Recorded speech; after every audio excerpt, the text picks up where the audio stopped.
Hello everyone, welcome back to Law Vita channel. और जैसा कि आप सब लोग जानते हैं कि हम लोग अभी फ़िलहाल में एआईबी की लेक्चर सीरीज़ जो है वो डिस्कस कर रहे हैं one by one in a video, जिसमें कि हम सब्जेक्ट वाइज एआईबी के प्रीवियस या क्वेश्चन पेपर्स को सॉल्व कर रहे हैं। तो उसी कॉन्टेक्स्ट में आज हम बात करेंगे कॉन्स्टिट्यूशन लॉ के क्वेश्चंस की इस पर्टिकुलर वीडियो में। और स्टार्ट करने से पहले इस वीडियो को मैं आपको एक इम्पॉर्टेंट नोटिस देना चाहती हूँ कि हमने एआईबी के सारे सब्जेक्ट्स का एक कंप्लीट पीडीएफ फाइल प्रिपेयर किया है which is subject wise PYQs with their correct answer की एक्सेट्रा। और अगर आप एआईबी के लिए प्रिपेयर कर रहे हैं, आप अपकमिंग एग्जाम में अपेयर होना चाहते हैं, तो ये पीडीएफ्स आपकी प्रिपरेशन को एक और एज प्रोवाइड करेगी, एक रॉकेट स्पीड देगी। तो अगर आपको ये कंप्लीट सेट परचेज करना है तो you can contact us on Instagram as well as email, and the details of the contact handles are mentioned on your screen itself. तो आप वहाँ से इन नोट्स को, इन फाइल्स को वहाँ से आप परचेज कर सकते हैं। ठीक है, तो ये एक इन्फॉर्मेशन थी इंपॉर्टेंट। अब चलिए इस वीडियो को हम शुरू करते हैं। So we will begin with the question paper of AIB 19। Okay, so the very first question which we have is, वो कहता है कि एक रजिस्टर्ड सोसाइटी को authority under article 12 of the Indian constitution किस केस में माना गया था। So the very first option is Som Prakash versus union of India. तो ये ऑप्शन इनकरेक्ट है, because Som Prakash versus union of India जो है वो डील करता है service, administrative law issues and public employment से रिलेटेड। तो ये केस नहीं है, इसमें कोई भी किसी भी तरह का कोई इंस्ट्रूमेंटालिटी टेस्ट लेट डाउन नहीं किया गया था फॉर सोसाइटीज।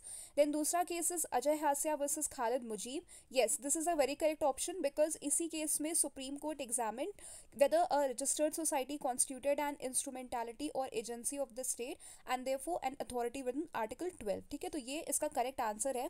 और अजय हासिया जो है वो लीडिंग अथॉरिटी है for including some registered societies within article 12 ambit. वहीं अगर मैं बात करूँ थर्ड ऑप्शन की, that is Sukhdev versus Bhagat Ram, तो ये केस भी गलत है, ये ऑप्शन गलत है, बिकॉज ये जो है कंसर्न है इंडस्ट्रियल एम्प्लॉयमेंट कॉन्ट्रैक्चुअल डिस्प्यूट से रिलेटेड, और ये लैंडमार्क केस नहीं है, अथॉरिटी नहीं है फॉर टेस्टिंग सोसाइटीज़। और R D Shetty versus international airport authority, ये केस भी गलत है, बिकॉज ये केस जो है वो डील करता है with the power of administrative authorities से, रीजनेबलनेस से एंड डिस्क्रिशन वगैरह से। ठीक है, तो the correct option is option B, Ajay Hasia versus Khalid Mujib. Then दूसरा क्वेश्चन इज कि किस केस में सुप्रीम कोर्ट ने ये हेल्ड किया था कि जो फंडामेंटल राइट्स हैं उन्हें हम वेव नहीं कर सकते हैं। सो इसका correct option is option D, that is Basheshar Nath versus IT commissioner, income tax commissioner. ये केस जो है, इसी केस में सुप्रीम कोर्ट ने हेल्ड किया था कि जो भी फंडामेंटल राइट्स हैं वो किसी भी इंडिविजुअल के द्वारा वेव ऑफ नहीं किए जा सकते हैं। और several decisions in constitutional jurisprudence have treated certain fundamental protections as inalienable और not capable of being validly waived in certain context. ठीक है, तो नेक्स्ट क्वेश्चन हम देखते हैं, उसमें बात की गई है कि by which constitutional amendment was clause 4B inserted into article 16। सो इसका जो करेक्ट ऑप्शन है that is option A, it was by the 81st amendment. ठीक है, तो जो 16 का क्लॉज 4B है वो बात करता है equality of opportunity in public employment से, और इस क्लॉज 4B को इंसर्ट किया गया था ताकि हम रिजर्वेशन, रिप्रेजेंटेशन जैसे इशूज़ को एड्रेस कर सके, which is typically related to reservations for SC ST और OBCs और particular categories like ex serviceman और EWS depending on amendment context. ठीक है, तो ये करेक्ट ऑप्शन है।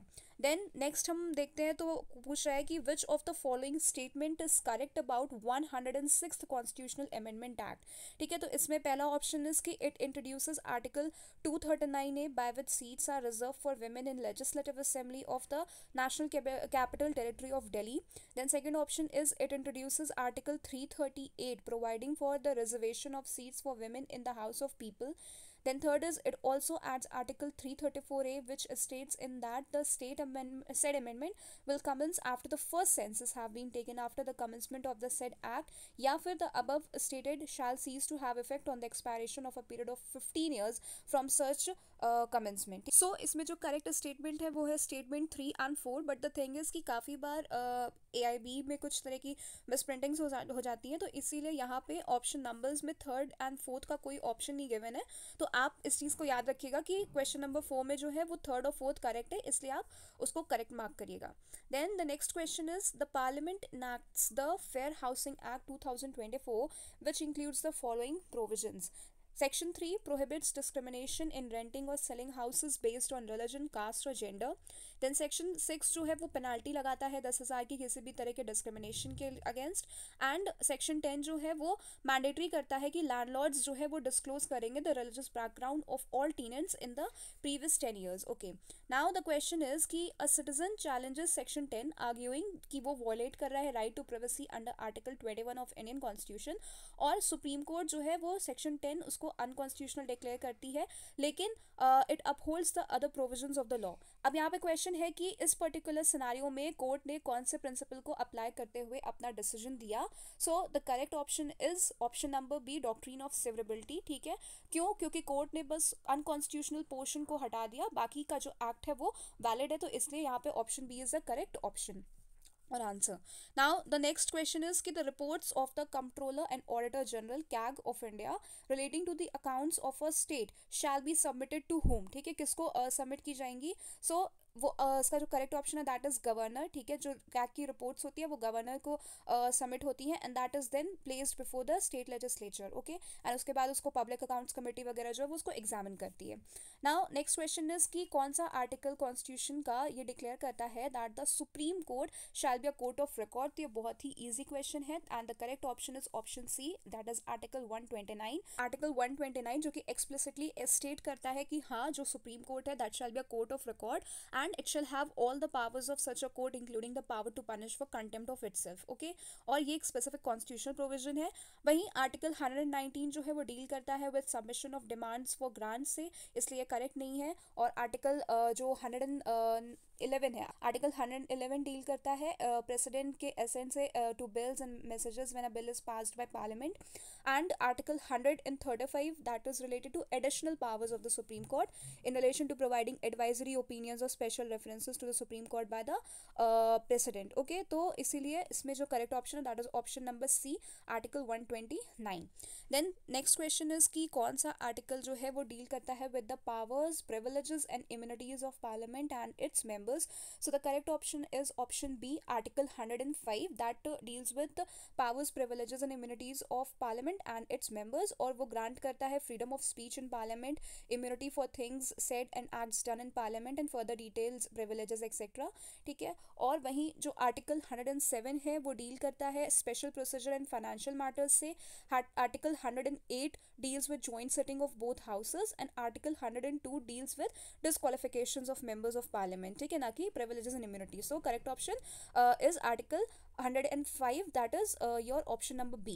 Then which constitutional amendment act inserted provisions related to GST? So this is a very easy question, you all must be knowing it, and the correct answer is option number C, that is 101st amendment। ठीक है, इसके through ही GST के जो provisions है वो introduce किए गए थे। और आर्टिकल 246A 269A इस तरह के न्यू प्रोविजंस आए थे, जीएसटी काउंसिल आया था अंडर आर्टिकल 279A और ये सारी चीज़ें। ठीक है, देन नेक्स्ट इज कि कौन जो है इम्पीचमेंट प्रोसीडिंग्स को इनिशिएट कर सकता है against the president of India. So the correct answer is answer A, that is either house of parliament. ठीक है, तो कॉन्स्टिट्यूशन जो है वो डील करता है इम्पीचमेंट ऑफ द प्रेसिडेंट से, एंड इम्पीचमेंट जो है वो दोनों में से कोई भी हाउस, चाहे वो लोकसभा में चाहे वो राज्यसभा में इनिशिएट की जा सकती है by giving a notice in writing. ठीक है, आपको राइटिंग में नोटिस देना है and that notice shall be signed by not less than 1/4 of the total number of members of the house, and तब उसके बाद वो इन्वेस्टिगेट की जाती है by the other house. Now we have come to AIB 18's question paper. Now let's discuss the questions of this one by one. So first question is कि जो concept है freedom of trade and commerce का जो mention है हमारे constitution में, वो किस कंट्री से मोटिवेट होकर हमने अपने कॉन्स्टिट्यूशन में बोरो किया है। सो जो कॉन्स्टिट्यूशन के आर्टिकल्स हैं that is from article 301 to 307, वो ट्रेड एंड कॉमर्स के बारे में बात करते हैं कि इंडिया के स्टेट्स के बीच में ट्रेडिंग फ्री होनी चाहिए। ठीक है, तो ये सारे जो आइडियाज़ हैं ये हमने कहाँ से इंस्पायर होकर अपने कॉन्स्टिट्यूशन में बोरो किया है, तो correct option is option number B, that is Australia. ठीक है, तो ऑस्ट्रेलिया के कॉन्स्टिट्यूशन का जो सेक्शन 92 है वो भी एग्जैक्टली यही चीज़ बोलता है कि trade, commerce and intercourse among the states shall be absolutely free।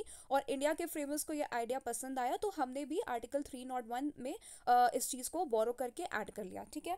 और वहीं अमेरिका से हमने क्या कॉपी किया है या क्या बोरो किया है, वहाँ से हमने federation, judicial review, written constitution, इस तरह के फीचर्स को बोरो किया है। और वहीं आयरलैंड से जो है डीपीएसपी लिए गए हैं, ठीक है। और United kingdom that is UK से हमने पार्लियामेंट्री सिस्टम लिया है, ठीक है। देन नेक्स्ट इज की which of the following writ is issued to enforce the performance of public duties by the authority, ठीक है। तो आपको पता है कि हमारे पास 5 तरह की रिट्स होती हैं और उसमें से पब्लिक ड्यूटीज़ को परफॉर्म करने के लिए जो रिट होती है दैट इज़ मैंडमिस, ठीक है। मैंडमिस का मतलब होता है वी कमांड। और जब पब्लिक अथॉरिटी अपनी पब्लिक ड्यूटी फॉलो नहीं करती है तो कोर्ट उसको कमांड करता है कि आप अपनी ड्यूटी करो, उसको ऑर्डर देता है इस तरह से। वहीं क्यो वारंटो जो है ये पब्लिक ऑफिस के इलीगल ऑक्यूपेशन को चेक करता है, ना कि किसी ड्यूटी को एनफोर्स करता है। और सर्शरी लोअर कोर्ट्स के ऑर्डर्स क्वैश करने के लिए होती है। वहीं जो प्रोहिबिशन है वो लोअर अथॉरिटी को स्टॉप करने के लिए जब वो एक्सेस जुरिसडिक्शन ले रहा हो तो, ठीक है। नेक्स्ट इज की कॉन्स्टिट्यूशन का कौन सा कॉन्स्टिट्यूशनल अमेंडमेंट एक्ट ने ये प्रोविजन दिया है कि आपको Hindi translation of the constitution जो है वो पब्लिश करना होगा। तो इसका जो correct option is that is option number D, that is 58th amendment. और ये 1987 का अमेंडमेंट है और इसने ही ऑफिशियली हिंदी वर्जन पब्लिश करने का प्रोविजन दिया था। देन नेक्स्ट इज की which of the following provision of the constitution of India states that no tax can be levied और collected except by authority of law. तो ये प्रोविजन कौन से आर्टिकल में मेंशनड है? तो ये मेंशनड है आपका article number 265। So option D is the correct answer, ठीक है।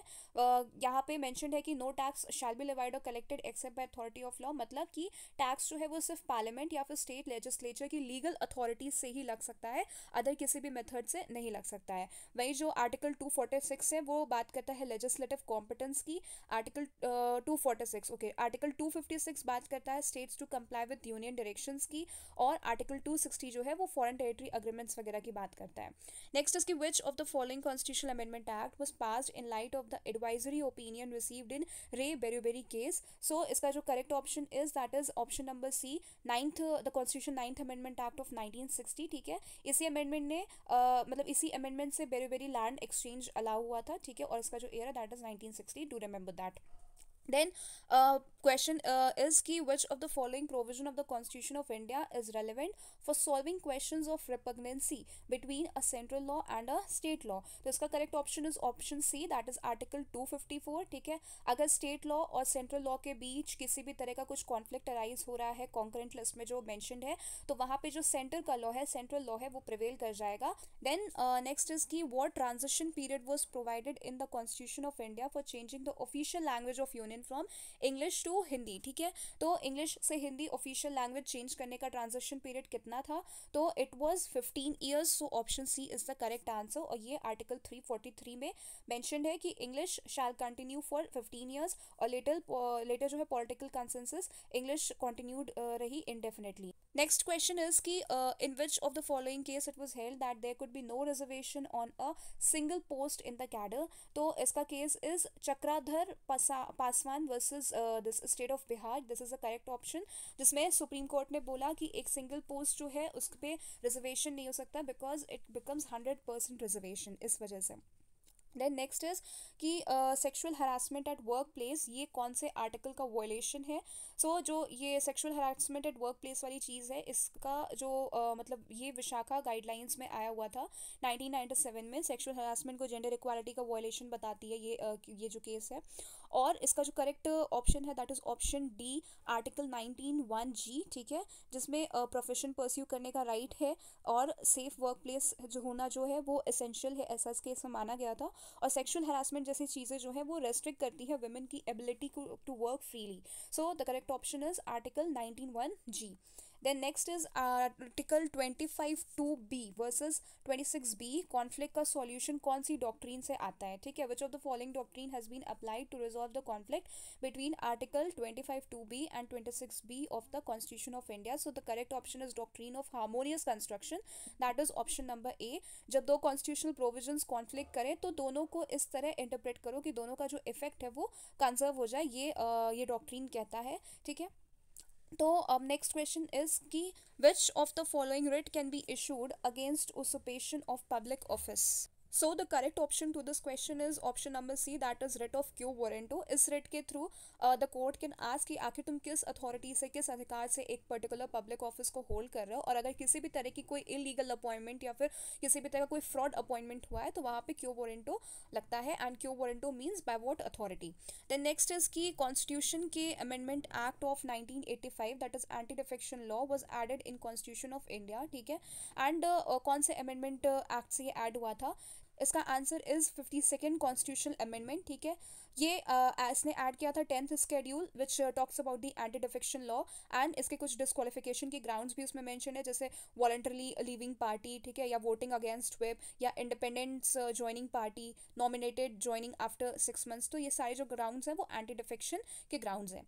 नेक्स्ट इज की in which one of the following cases the supreme Court decided that a constitutional amendment is a law within the meaning of Article 13 Clause 2, and therefore if it violates any of the fundamental rights it may be declared void, ठीक है। In which case did the Supreme Court hold that a constitutional amendment is law under Article 13 Clause 2? So the correct answer is in the case of Golaknath versus the state of Punjab, option number D, and it is the case of 1967 जिसमें supreme Court ने held किया कि जो constitutional amendment है वो भी law है article 13 clause 2 के अंडर में, और इसीलिए it can not violate fundamental rights, और यहाँ से पार्लियामेंट जो है उसके पास से पावर खत्म हो गई कि वो फंडामेंटल राइट्स को अमेंड कर सके। लेकिन लेटर इस जजमेंट को पार्शली रिवर्स कर दिया गया था by the 24th amendment act. इसका पूरा अपना एक मतलब टाइमलाइन थी, आप उसको इस अच्छे से पढ़ सकते हैं।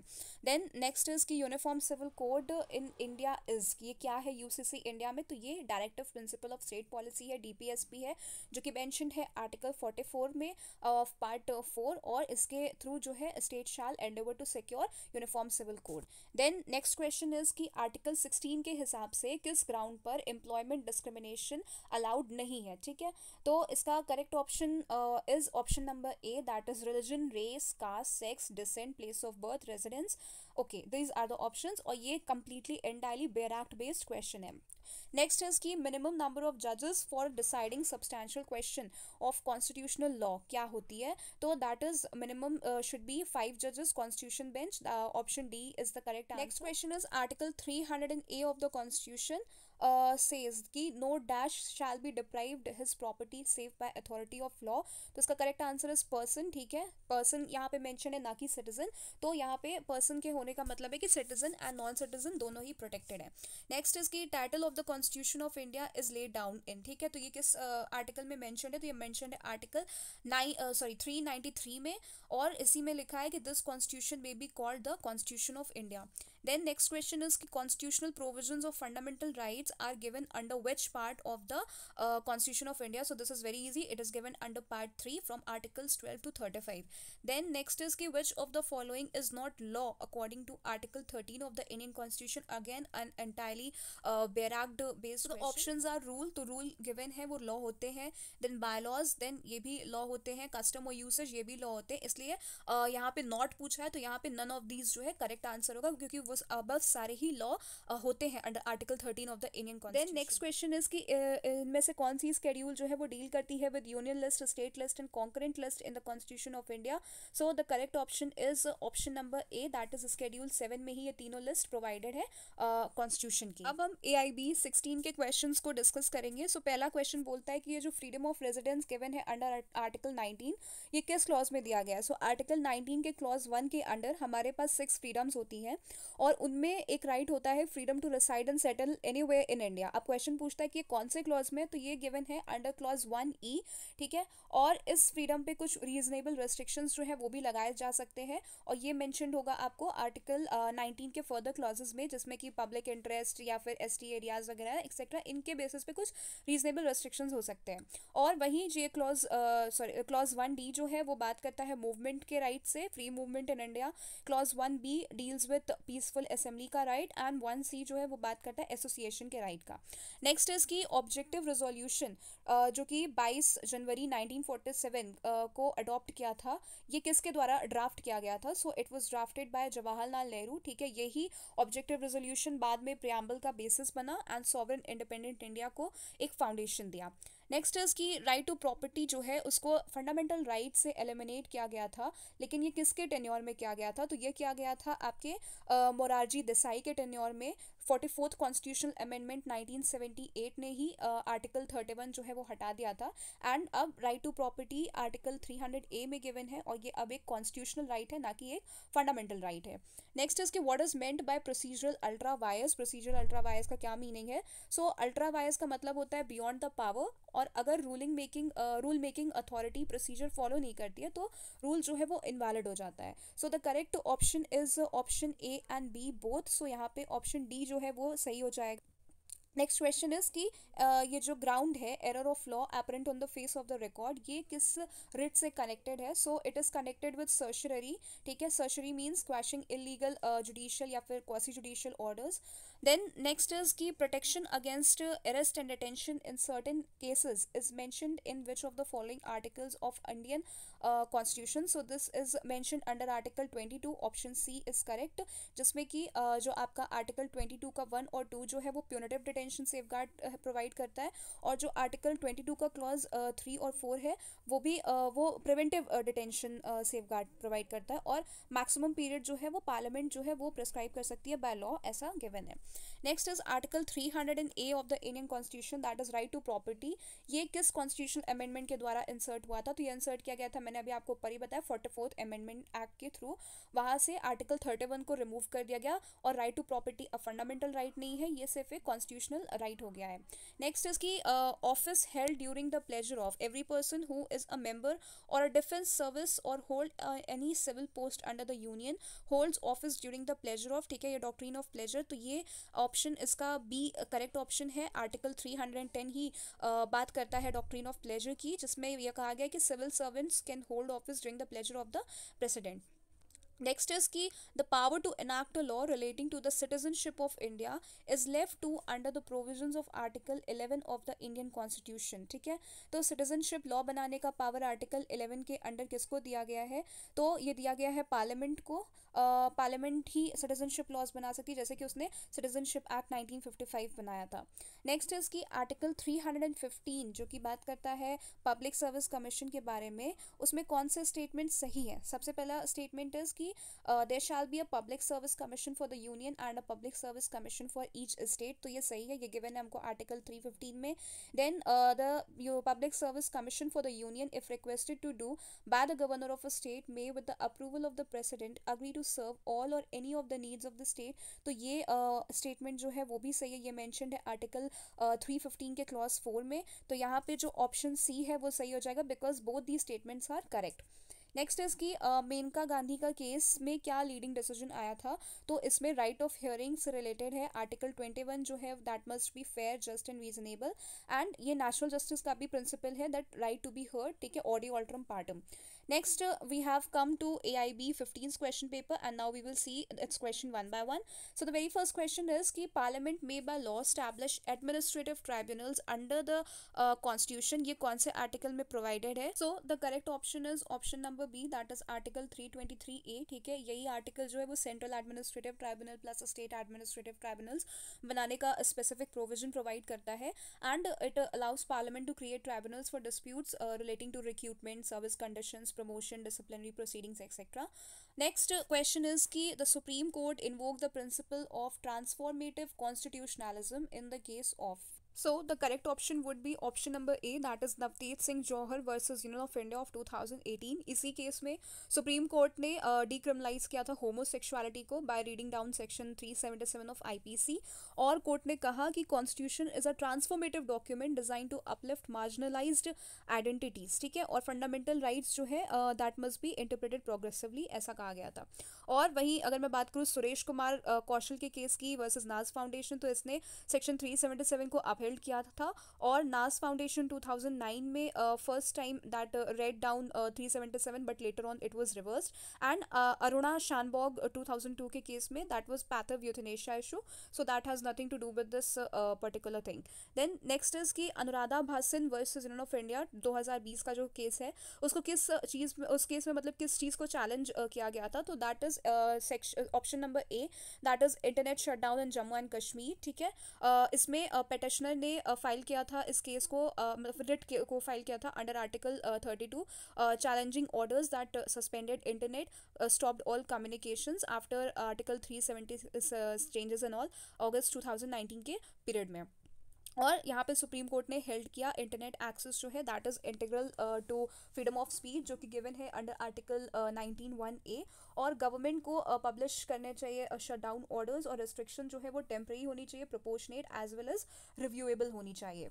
नेक्स्ट क्वेश्चन इज कि आर्टिकल 145 क्लॉज 3 मिनिमम जजेस फॉर सब्सटैंशियल कॉन्स्टिट्यूशनल क्वेश्चन, ठीक है, जो स्टेट करता है कि द मिनिमम नंबर ऑफ जजेस who are to sit for the purpose of deciding any case involving a substantial question of law as to the interpretation of this constitution or for the purpose of hearing any reference under article 143 shall be, कितने जजेस होने चाहिए? तो ये question repeat हुआ है, मैंने आपको पहले ही बोला है कि 5 जजेस होनी चाहिए, कॉन्स्टिट्यूशन बेंच होनी चाहिए दैट मस्ट हैव एटलीस्ट 5 जजेस, ठीक है, whenever a case involves interpretation of the constitution or presidential reference.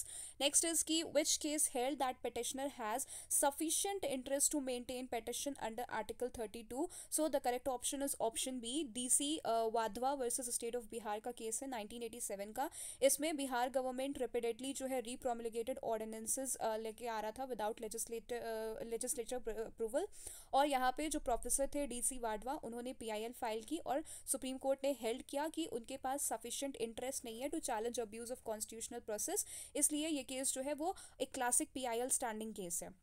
Next is की Justice Bhagwati's observation जो है that any member of public can approach Supreme Court for justice of poor or helpless, ये किस केस में कहा गया है? तो ये कहा गया है People's Union for Democratic Rights versus Union of India में 1982 का केस है ये, जिसे हम अदर नेम से भी जानते हैं, that is Asiad workers case, ठीक है, और इसी में जस्टिस PN भगवती ने हेल्ड किया कि any public spirited person can file petition on behalf of poor, helpless और डिसएडवांटेज, और इस केस ने PIL की जो जूरिस्प्रूडेंस है इंडिया में उसको डेवलप करने में काफ़ी हेल्प की। नेक्स्ट इज की जो आर्टिकल 279A है GST council, that is constituted by so the correct option is a collective body of union states, ठीक है। GST काउंसिल जो है वो इंक्लूड करती है यूनियन फाइनेंस मिनिस्टर को, जो कि चेयरपर्सन होते हैं, then union minister of state को और finance ministers of all states, और ये एक कोऑपरेटिव फेडरल बॉडी होती है। नेक्स्ट इज की India that is Bharat that shall, तो that shall be a India that is Bharat that shall be a union of states, ठीक है, तो ये आपका ऑप्शन नंबर सी जो है वो सही ऑप्शन हो जाता है। नेक्स्ट इज की in the preamble of the Indian constitution the expression liberty is followed by the words, ठीक है, कौन से वर्ड्स उसको फॉलो करते हैं? So the correct option is option number B, thought, expression, belief, faith and worship. Then article 310 of the constitution किस बारे में बात करता है? So that talks about doctrine of pleasure. Earlier also have told you कि civil servants जो हैं India में वो अपने ऑफिस को होल्ड कर सकते हैं during the pleasure of the president और द गवर्नर। अगर यूनियन है तो वहाँ पे president, and if it is about the state then it shall be the governor. और ये आर्टिकल जो है वो आर्टिकल 311 को सेफगार्ड करता है और किसी भी तरह की कोई आर्बिट्ररी डिसमिसल को अलाउ नहीं करता है, एंड इट ऑल्सो मेंशंस कि it must follow natural justice. Okay, next इसके right to know about election candidates, ठीक है, ये कौन से आर्टिकल से निकल के आता है? So it comes from article 19(1)(a, option A is the correct answer, ठीक है, और ये चीज़ हेल्ड हुई थी union of India versus ADR 2002 का केस है ये वहाँ पे। नेक्स्ट इज की in the preamble of the Indian constitution the expression liberty is followed by the, so the question has been repeated, so it is thought, expression, belief, faith and worship. Next is की जो provisions है relating to GST वो कौन से constitutional amendment से add हुए थे? सो वो ऐड हुए थे the constitution 101st amendment act of 2016 से, this is also repeated. Next is की judicial control of delegated legislation that may be exercised on the ground of, कौन से ग्राउंड पे? So doctrine of ultra vires पे भी हो सकता है, मैलाफाइट्स पे भी हो सकता है, एक्सक्लूजन ऑफ जुडिशियल रिव्यू पे भी हो सकता है, इसलिए option number D that is all of the above ये करेक्ट ऑप्शन होगा। Now we have reached to AIB 14. Now we will discuss its questions one by one. So the very first question is कि right to fair legal aid was recognized as a fundamental right under Article 21 of the Indian Constitution. यहाँ पे act लिखा है, गलती से आप इसको article read करिएगा। In the case of, तो ये कौन से केस में हेल्ड हुआ था? सो ये रिकॉग्नाइज हुआ था MH Hoskot versus state of Maharashtra 1978 का जो केस था उसमें, so option B is the correct answer. इसी में सुप्रीम कोर्ट ने हेल्ड किया कि जो फ्री लीगल एड है वो पार्ट है फेयर प्रोसीजर का under article Article 21, and there only Justice Krishna Iyer said that right to legal aid and counsel is a part of the procedural fairness guaranteed under Article 21. ठीक है, वहीं हुसैन आरा खातून का case जो है वो related है speedy trial से as a right under article 21. Madhu Mehta का जो केस है 1989 का, that is related to environmental jurisprudence. And Rudal Shah 1983 का जो केस है that is related to compensation for illegal detention. So the correct option is option number B. Then we have कि writ of certiorari can be issued against, so it can be issued against judicial as well as quasi judicial bodies both, so option A is the correct answer. Then next is कि residuary powers in India जो है वो किसके द्वारा exercise किए जा सकते हैं. So the correct option is option number A, parliament के द्वारा, और ये mentioned है under article 248 plus union list entry 97 में. एंड रेसिडरी पावर में सब कुछ आता है, इसमें सारे ही सब्जेक्ट्स होते हैं जो कि स्टेट लिस्ट या फिर कॉन्क्रेंट लिस्ट में नहीं मेंशन्ड है. एंड इन पे जो पार्लियामेंट है वो लेजिस्लेट कर सकती है, लेकिन स्टेट लेजिस्लेचर्स का रेसिडरी पावर नहीं होता है उन, ठीक है, सिर्फ यूनियन का होता है. Next is judicial review power India ने किस देश से बोरो किया, किस कंट्री से बोरो किया. So the correct option is option C, USA से. Judiciary reviewing constitutionality of law जो है ये यूएस मॉडल से आया है, and that too from Marbury versus Madison का केस ऑफ 1803 का.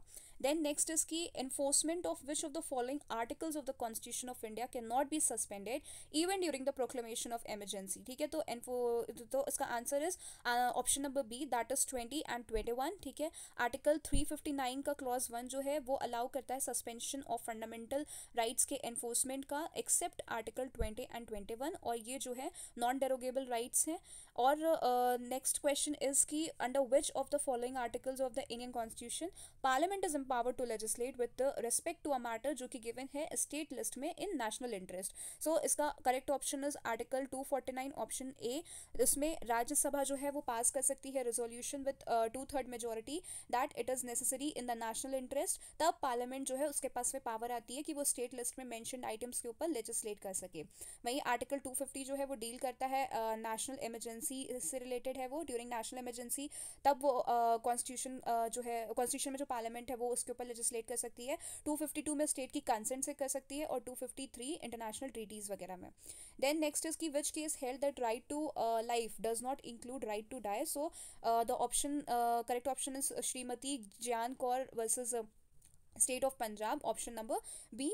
और इसको जो है इसी में बोला गया था कि article 21 protects life but not death. ठीक है, देन नेक्स्ट इज की the question whether a money bill is a money bill और नॉट, ये कौन डिसाइड करता है. तो ये स्पीकर ऑफ द लोकसभा जो है वो डिसाइड करते हैं, and this is mention under article 110 clause 3 में कि स्पीकर का जो डिसीजन है वो फाइनल होता है and it can not be challenged in court etcetera. Then next is की decision under 10th schedule is taken by. तो 10th शेड्यूल किससे. So the correct option is option number D, presiding officers of houses. ठीक है, चाहे वो speaker हो इन लोकसभा या फिर चेयरमैन हो इन राज्यसभा, वही डिसाइड करते हैं डिस्क्वालिफिकेशन एंड डिफेक्शन इश्यूज को. And the case with which is related this thing is Kihoto Hollohan versus Zachillhu, that is the case of 1992. इसमें स्पीकर का जो डिसीजन है that is subject to judicial review after final order. अब हम लोग आगे AIB 13 के क्वेश्चंस पे. So the very first question is कि restrictions may not be imposed on freedoms provided under Article 19(1)(a) on this ground. ठीक है, किस पे कौन सा ग्राउंड है जिस पे restriction impose नहीं हो सकता है.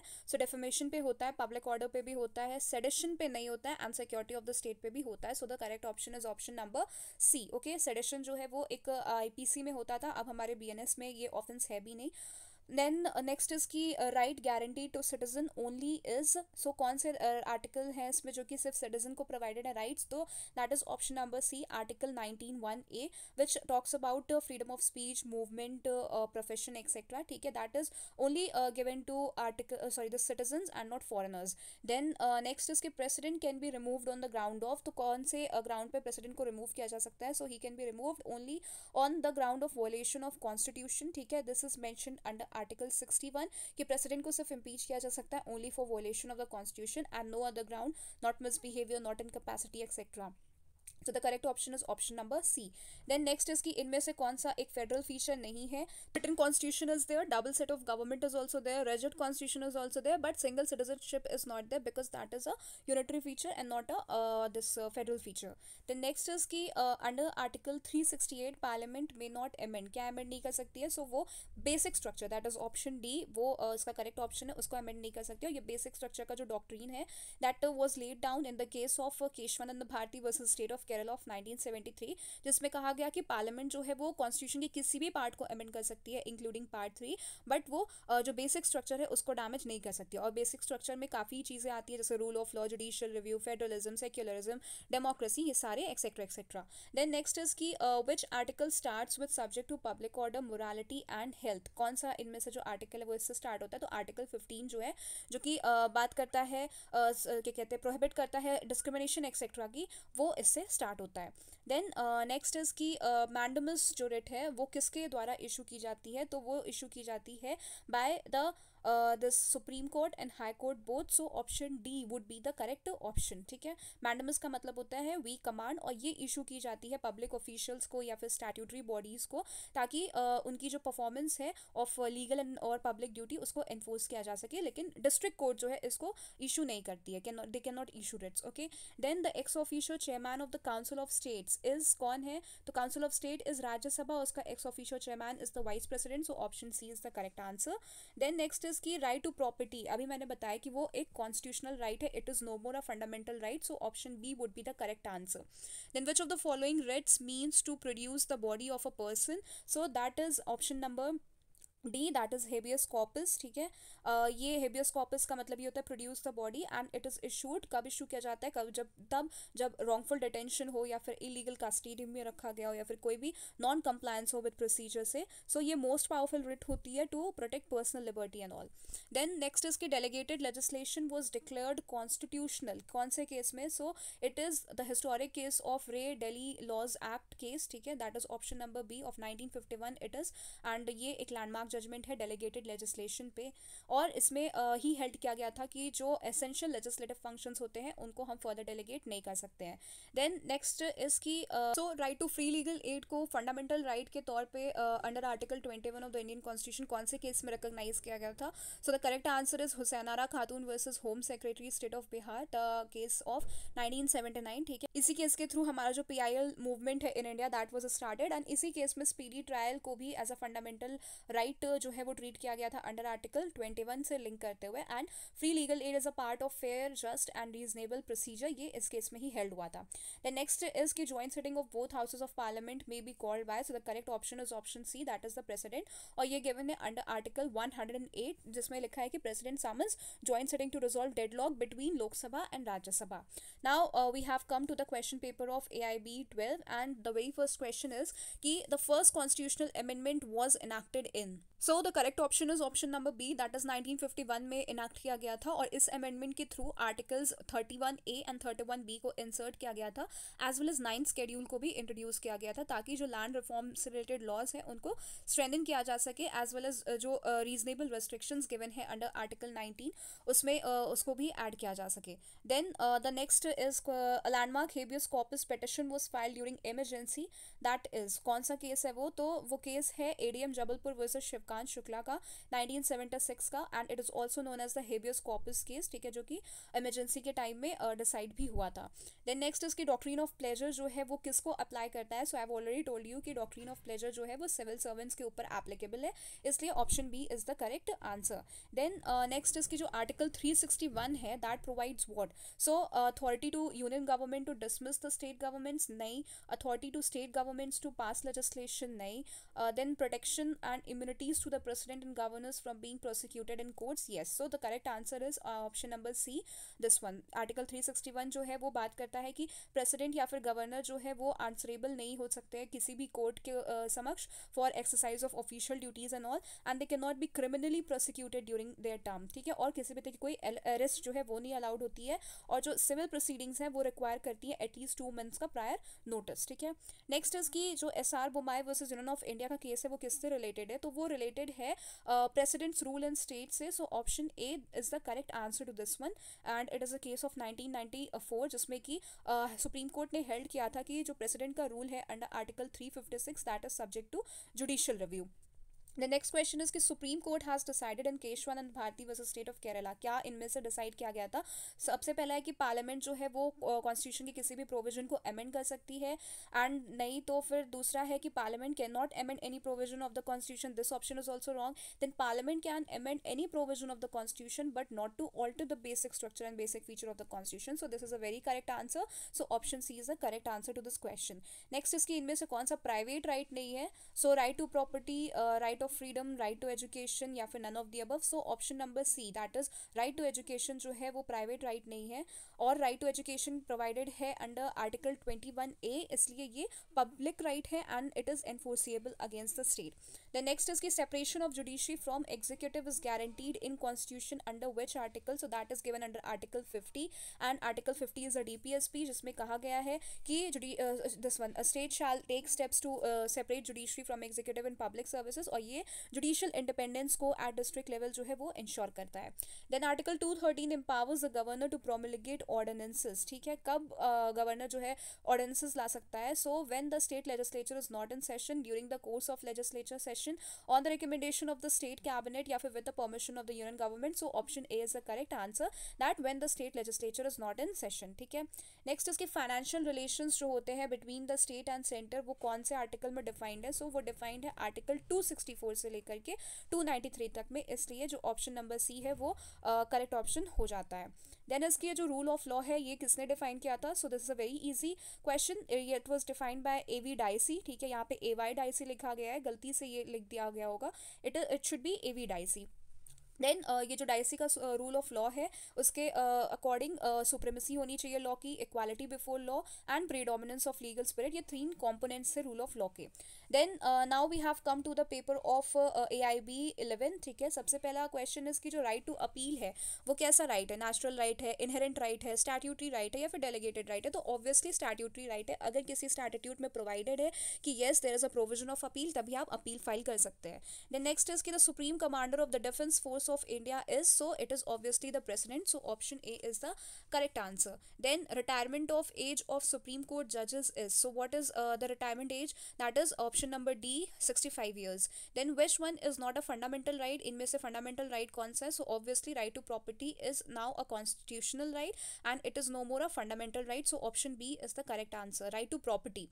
Then in Manika Gandhi case it was observed, क्या ऑब्जर्व किया गया था कि कॉन्फिस्केशन ऑफ पासपोर्ट जो है वो सही है? नहीं. Right to go abroad is not within the meaning of article 21. Right to go abroad is within the ambit of article 19(1)(a), but the confiscation of passport is not in accordance with law या फिर none of the above. So यहाँ पे जो option number सी है वो correct option है, but यहाँ पे जो आर्टिकल 19(1)(a रिटन है दैट शुड बी आर्टिकल 21. ठीक है, right to go abroad is within article 21, but passport confiscation must be this fair, just and reasonable. ये हेल्ड हुआ था Maneka Gandhi versus union of India के केस में of 1978. Then reasonable restrictions जो है वो इम्पोज किए जा सकते हैं on the right to free movement, जो कि गिवन है अंडर आर्टिकल 19. तो इस कौन कौन से ग्राउंड्स पे? सो नंबर 1 इज की in the interest of general public, yes. Then political leaders के इंटरेस्ट में, yes. Then in the interest of women's safety, yes, and all of the above. So the correct option is option number D, all of the above. Then next is की which of the following can claim article 19 of the constitution? किसको article 19 guaranteed है and कौन claim कर सकता है? So that is only the citizen, so option C that is the correct option. ठीक है, ये कंपनीज को नहीं गिवन है, फॉरनर्स को नहीं गिवन है, एलियंस को नहीं गिवन है, सिर्फ और सिर्फ सिटीजन को गिवन है ये राइट, ये आर्टिकल. देन नेक्स्ट इसकी जो क्लॉज 3 है आर्टिकल 20 क्लॉज 1 का, that is of the Indian constitution says that no accused person shall be compelled to. So according to that article, no accused person shall be compelled to be a witness against himself. Option C जो है that is correct option. ठीक है, तो ये article जो है वो हमें प्रोटेक्शन प्रोवाइड करता है against self incrimination and accuse can not be force to confess and all, and ये अप्लाई करता है इन क्रिमिनल ट्रायल्स में. देन नेक्स्ट इसकी Indira Sawhney versus union of India, इस केस को पॉपुलरली क्या कहा जाता है? So that is known as the Mandal commission case, so option C is the correct answer. And this is the case of 1992, a 9 जज बेंच डिसीजन इट वाज, जिसमें जो 27% ओबीसी रिजर्वेशन था उसको अपहोल्ड किया गया था, एज वेल एज इन्होंने declare किया था 50% कैप ऑन रिजर्वेशंस, ठीक है। Then next is supreme court in SP Gupta versus union of India AIR 1982 decided on, ये कौन से इशू पे था, सो इट वाज ऑन जजेस ट्रांसफर, ठीक है, and this particular case is also known as first जजेस केस, ठीक है। देन नेक्स्ट इज की जो Vishakha versus state of Rajasthan का केस है वो किससे रिलेटेड है, सो this is a very easy question, that is option A sexual harassment at work place, इससे रिलेटेड है। और इसी केस के थ्रू जो है ये बेसिस बना था पॉश एक्ट 2013 का, and it is also link to article 14, 15, 19 and 21, और ये प्रोटेक्टिव कंडीशंस प्रोवाइड करता है for women employees at work places. Now we have reach to AIB 10 question paper. Then the very first question over here is कि जब कोई bill pass होता है by the parliament and the president, what is the status of the same, so then that bill becomes law, so this option B is the correct answer to this question. Then the next question is कि fulfilling the constitutional obligation under article 300A जो land acquisition act है वो क्या provide करता है, so option A is कि acquisition of land and taking over possession of land, या फिर assessment of compensation, या फिर payment of compensation, या फिर all of the above। तो land acquisition act इन सारे ही चीज़ों को प्रोवाइड करता है, so the correct option would be option number D, that is all of the above. फिर नेक्स्ट क्वेश्चन इज की when can the supreme court refuse to grant remedy under article 32, so the correct option would be in the case of delay also, in the case of malicious petition also, infructuous petition also, so the correct option is all of the above, ठीक है। then filing with the court to object owns or another's imprisonment is called, so that is known as habeas corpus, option B is the correct answer। then supreme court की कौन सी judgement में ये कहा गया था कि action of the president to summon, prorogue and dissolve either of the houses of the parliament shall be unconstitutional if acted without advice of council of ministers, so this was held in the case of Rao versus Indira Gandhi, जो कि case है 1971 का। Then next is की special constitutional position of Jammu and Kashmir, ठीक है, क्या है, तो वो है option number C, that is कि उसका अपने पास ओन कॉन्स्टिट्यूशन था। लेकिन ये पुराना क्वेश्चन है, अब ऐसा नहीं है, बिकॉज 2019 के बाद से जो सिनारियोज हैं वो चेंज हो गए हैं। Now Jammu and Kashmir doesn't have that special status anymore. Then next is की जो सेवेंथ क्वेश्चन है, that is in which case the Kerala high court held that a university grant commission criteria which allowed certain relaxation and marks to reserved categories in violation of article 16 clause 1 of the constitution, so the correct option is option number A, Nair Service Society versus UGC। then next is की कौन से case में ये held हुआ था, that unless आपके पास right of appeal है given मतलब स्टैट्यूट में, तब तक आप कहीं पे भी राइट अपील का राइट लेके नहीं जा सकते, ठीक है, वो स्पेसिफिकली स्टैट्यूट में प्रोवाइडेड होना चाहिए। कौन से केस में हेल्ड हुआ था, तो ये हेल्ड हुआ था Raja Himanshu Dhar Singh versus additional registrar के केस में of 1962। Then next question is की the right of equality before the law जो कि गिवन है under article 14, that is subject to the restriction of, so that is subject to the restriction of reasonable classification, उसके through हम अलग अलग classifications कर सकते हैं, and that is not discriminatory या violative of article 14। Then next is की जो प्रोविजन है relating to abolition of untouchability वो कौन से आर्टिकल में गिवन है, सो वो गिवन है आर्टिकल 17 में, this is a very easy question. Then next is की the theoretical powers to amend the constitution has been given to the members of parliament and state legislatures by, कौन से article के through given है, सो ये given है article 368, उसी में amendment का प्रोविजन जो है वो प्रोवाइडेड है। सो हमने ये सारे ही कॉन्स्टिट्यूशन के प्रीवियस ईयर क्वेश्चंस को डिस्कस किया है which are relating to AIB, ठीक है। आप इन क्वेश्चंस को other competitive exam such as judiciary, UGC net या फिर CUET वगैरह के लिए भी यूज़ कर सकते हैं, या फिर कोई भी कॉम्पिटिटिव एग्जाम हो which is being related to law, उसमें भी आप इन क्वेश्चंस को प्रैक्टिस करके जा सकते हैं। Questions can appear from here itself also, ठीक है। अब हम मिलेंगे अगले वीडियो में जिसमें हम किसी दूसरे major subject which is related to AIB उसको डिस्कस करेंगे, और उसके भी क्वेश्चन प्रीवियस ईयर क्वेश्चंस को विद देयर करेक्ट आंसर्स उसमें डिस्कस करेंगे। So till then thank you and take care of yourself, bye bye.